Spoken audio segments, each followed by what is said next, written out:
par sac, franchement, parce que c'est 1 000 €, mais aujourd'hui, tu dois y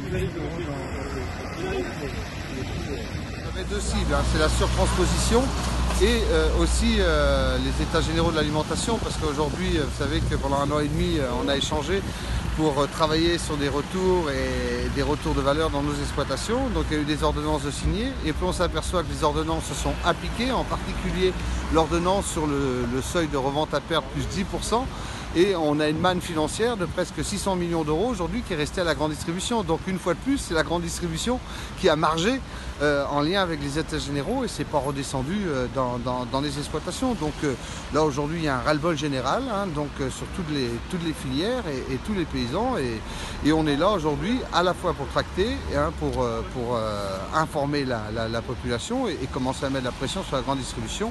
Parce que d'autant plus qu'on recommence les négociations commerciales, elles vont commencer au mois de décembre, là, jusqu'au mois de janvier, jusqu'à fin février.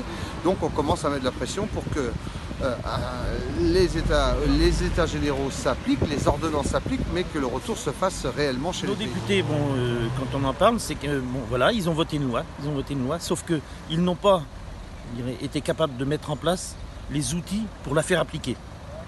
Aujourd'hui, on vote une loi Egalim. 2 ans après ou plus d'1 an après, elle n'est toujours pas en application ou pas appliquée comme il le faut. Quand on est passé d'une loi qui réglementait la vitesse sur les routes de 90 à 80, on l'a appliquée du jour au lendemain. Pourquoi?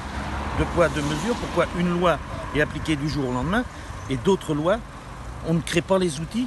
C'est très bien de voter des lois, sauf que s'il n'y a pas les outils pour que ça se mette en application, ça ne sert à rien. Et là, il est temps que nos députés se réveillent.